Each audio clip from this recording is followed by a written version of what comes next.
اصول فقہ میں جو آپ اس قیاس کی بات اصول شاشی میں پڑھ رہے ہیں، نور الانوار میں پڑھ رہے ہیں اور حسامی میں پڑھ رہے ہیں، توضیح تلوی میں تو ملے گی بھی نہیں اب.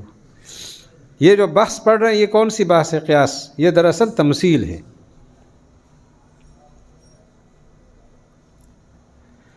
علت معلوم کرنے کے دو طریقے ہیں، بہت سارے طریقے ہیں، دو اہم ترین اور عمدہ طریقے. ایک کا نام دوران ہے اور دوسرے کا نام تردید ہے. دوران یعنی کسی حکم کا اپنی علت کے ساتھ رہنا. حکم علت ہے تو حکم ہے، علت نہیں ہے تو حکم نہیں ہے. اب شراب میں نشہ ہے لہذا حرام ہے، نشہ گیا حرمت گئی. جب علت پائی جائے گی اور جب یہ ہے دوران، علت کے ساتھ حکم دائر ہے. مثلا شراب جب تک نشہ آور ہے تو حرام ہے، اور اگر اس کا سرکہ بنا دیا تو علت نہ رہی تو حکم نہ رہا. اس کا دوسرا نام طرد و عکس بھی ہے. دوران کا دوسرا نام کیا ہے؟ طرد و عکس. دوسرا طریقہ تردید ہے اور اس کو صبر و تقسیم کہتے ہیں. یہ یا کے ساتھ جن اوصاف کی یعنی ایک چیز کے اندر ایک حکم ایک چیز پر لگا ہے اور اس میں بہت سارے اوصاف ہیں، ان تمام اوصاف کو آپ اٹھاتے جائیں اور حکم کو جوڑتے جائیں. مثلا وہ یہ ہے کہ شراب حرام ہے. اب اس میں ہم نے ایک چیز دیکھی، وہ کیا تھی کہ یہ سیال ہے. ہم نے کہا جی یہ سیال ہے اس لیے حرام ہے، تو پھر پانی حرام ہونا چاہیے، دودھ حرام ہونا چاہیے. ایسا تو نہیں ہے. بدبودار ہونے کی وجہ دیکھی تو بھئی مچھلی جب بدبودار ہو جاتی ہے، سوکھی مچھلی بدبودار ہوتی ہے، حرام نہیں ہے. اسی طرح انگور سے بننا بھی وجہ نہیں ہے، کیونکہ انگور جب تک نشہ نہ آئے حرام نہیں ہے. اسی طرح کٹھا ہونا یہ بھی وجہ نہیں ہے، کیونکہ نیمبو بھی آپ استعمال کرتے ہیں. اب آخری ایک چیز رہے گی، وہ کیا ہے؟ اور یہ چیز ایسی ہے کہ یہی وجہ بن سکتی ہے. قیاس کی صورتیں اور قیاس کا مادہ، قیاس برہانی کے اجزاء. یہ قیاس قطعی کیسے ہوگی کہ اس کے مادے یقینی ہوں گے تو قیاس کا درجہ بڑا ہوگا، اور اگر قیاس کے مادے گپ شپیہ ہوں گے تو قیاس بھی گپ شپیہ. مثلا میں کہتا ہوں آپ لوگ مرغے کھاتے نہیں کھاتے؟ مرغے کھاتے ہیں؟ ہر طالب علم مرغا کھاتا ہے، پکی بات ہے. ہر طالب علم مرغا کھاتا ہے. اب صبر تو کرنا یار. مرغے کھاتے نہیں کھاتے؟ اب جو نہیں ہضم کر سکتے ذرا چپ تو رہیں. طالب علم مرغے کھاتے نہیں کھاتے؟ لوگ مرغے کھاتے کہ نہیں کھاتے؟ گجرانوالے میں تو مرغے بہت زیادہ کھائے جاتے. کھاتے نہیں کھاتے؟ ہر آدمی مرغا کھاتا ہے اور ہر مرغا گند کھاتا ہے. نتیجہ یہ کہ ہر آدمی گند کھاتا ہے، یہ ٹھیک ہے. اب دیکھو نا، یہ دوسرے کو قیاسی سفسطی، دوسرے کو دھوکے میں ڈالنا، مقدمہ ایسے اختیار کرنا کہ اگلے آدمی کو سمجھ نہیں آئی، پھنس گیا. اب یہاں پر مغالطہ کے در اس کا صغرا ٹھیک نہیں ہے. ہر آدمی مرغا ہرگز نہیں کھاتا، اس کا گوشت کھاتا ہے. مرغا کب کسی نے کھایا ہے؟ تو بہرحال اس کو اسی پر ختم کرتے ہیں. اللہ تعالی ہماری مدد فرمائے اور چلتے ہیں آگے اس کی طرف. اس کو کیسے بند کریں گے شیخ؟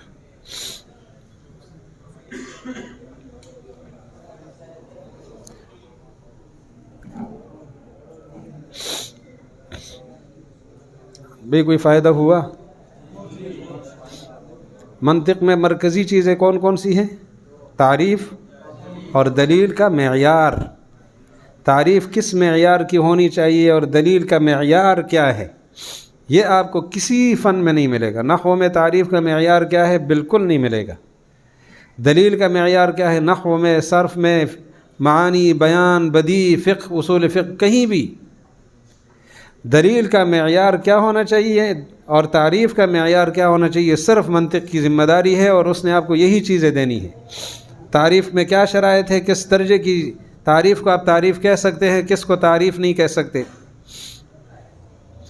اب ہم آتے ہیں جی اصول التفسیر فی ضوء الفوز الکبیر. اصول التفسیر الفوز الکبیر کی روشنی میں ہم نے بہت سوچا. مقدمہ ابن تیمیہ رحمہ اللہ بہت اہم ہے اصول التفسیر کے حوالے سے، لیکن چونکہ ہمارے مدارس دینیہ میں اصول تفسیر پر جو کتاب پڑھائی جاتی ہے وہ کون سی ہے؟ اور بر صغیر کی اس شخصیت کی بعض عجیب خصوصیات بھی ہیں. بعض چیزیں ایسی ہیں جو ابن تیمیہ کے لیول سے ہرگز کم نہیں ہیں. تو اس لیے اس کتاب کی اہمیت کی بنا پر اس کا انتخاب کیا، انشاءاللہ فائدہ ہوگا، اللہ تعالیٰ توفیق عطا فرما دے۔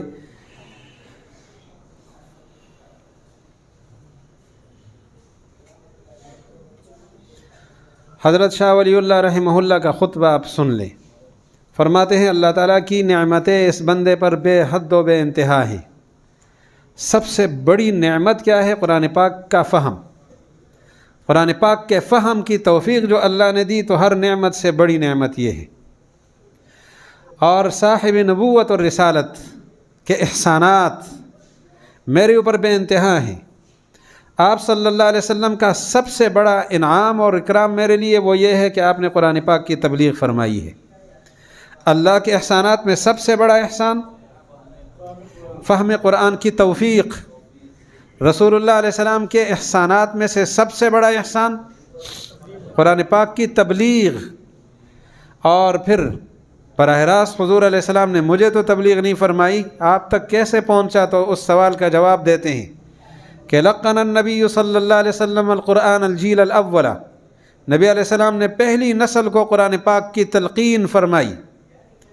وہم ابلغوہ للجیل الثانی، انہوں نے اگلی نسل کو قرآن پاک کی تبلیغ کی۔ وَهَلُمَّ جَرَّ، سمجھ گئے نا؟ ہلم جرہ، حتیٰ بلغ هذا الضعیف ایضا حظ من روایتہ ودرایتہ، کہ اس بندے تک قرآن پاک کی روایت اور درایت کا ایک بڑا حصہ پہنچا۔ اب اس لیے جب درمیان میں سارے واسطے آ گئے، نبی علیہ السلام، قرن اول صحابہ کرام، قرن ثانی تابعین، پھر تبع تابعین، اور موجودہ دور تک ہمارے اساتذہ اور مشائخ، تو اس لیے فرمایا اللہم صلی علی هذا النبی الکریم سیدنا و مولانا شفیعنا افضل صلواتک و ایمن برکاتک، یہ نبی علیہ السلام کے لیے۔ اور پھر آگے وعلی آلہ و اصحابہ، کیونکہ درمیان میں واسطے ہیں نا۔ نبی علیہ السلام نے پہلے قرن کو تبلیغ فرمائی، تو اس کا کیا نام تھا اس پہلے قرن کا؟ صحابہ اور اہل بیت۔ اور وہم ابلغوہ للقرن الثانی وہلم جرہ، تو علماء امت۔ تو اس لیے وعلی آلہ و اصحابہ و علماء امتہ اجمعین، اپنے محسنین کو دعا میں یاد کرنا شرافت کا اثر ہے۔ شریف آدمی احسان لے کر کبھی نہیں بھولتا، احسان کر کے بھول جاتا ہے، اور شرافت سے محروم آدمی احسان لے کر بھول جاتا ہے۔ تو اس لیے ہم شرافت کا ثبوت دیں گے کہ ہم سے لے کر نبی علیہ السلام کے درمیان میں جتنے واسطے ہیں ہمارے لیے قابل احترام ہیں، اور اس احترام کا تقاضا ہے کہ ان کے لیے کم از کم کیا کریں؟ دعا کریں۔ شیخ الاسلام مولانا حسین احمد مدنی رحمہ اللہ کا واقعہ حضرت امام اہل سنہ نے ہمیں سنایا، اور پھر میں نے حضرت کا درس بھی ریکارڈنگ کی شکل میں سنا، حضرت مدنی کا وہی بات سنی میں نے، لیکن میرے لیے روایت اصل ہے حضرت امام اہل سنہ کی، کہ حضرت مدنی راویوں کے جتنے نام لیے جاتے تھے، حدثنا احمد بن اشکاب قال حدثنا محمد بن فضیل عن عمارة بن القعقاع عن ابی زرعة عن ابی ہریرة رضی اللہ عنہ وعنہم، یہ جملہ ارشاد فرماتے تھے۔ کیوں؟ حضرت مدنی فرماتے ہیں کہ ہر راوی کا حق ہے کہ رحمہ اللہ اس کے لیے کہیں، لیکن یہ حرج ہے، لہٰذا ہم جب صحابی پر پہنچیں گے تو رضی اللہ عنہ وعنہم کہہ کر سب کا حق ادا ہو جائے گا۔ قرآن پاک کیوں نازل ہوا؟ اس کے نزول کے 3 مقاصد شاہ صاحب نے طے کیے ہیں، متعین کیے ہیں۔ قرآن پاک کے نزول کے 3 مقاصد۔ قرآن پاک کے نزول کا پہلا مقصد والحق ان القصد الاصلی من نزول القرآن الکریم هو تہذیب النفوس البشریہ، قرآن پاک کے نزول کا مقصد اصلی انسانی نفوس کا تزکیہ ہے، یہ پہلا مقصد ہے، انسانی ودمغ العقائد الباطلہ، باطل عقائد کا خاتمہ ہے، ونفی الاعمال الفاسدہ، اور اعمال فاسدہ کی تردید ہے، عقائد باطلہ کی تردید اور اعمال فاسدہ کا خاتمہ، یہ ترجمہ زیادہ مناسب ہوگا، عقائد باطلہ کی تردید اور اعمال فاسدہ کا خاتمہ، یہ 3 مقاصد ہے قرآن پاک کے نزول کے۔ اب قرآن پاک میں جو آیتیں ہیں وہ 5 مضامین کے دائرے سے باہر نہیں ہے، یا اس میں علم الجدل ہے، باطل فرقوں کے ساتھ مقابلہ، یا اس میں علم الاحکام ہے، یا آیت کے اندر تذکیر بھی آلاء اللہ ہے، اللہ کے احسانات سنائے جا رہے ہیں. یا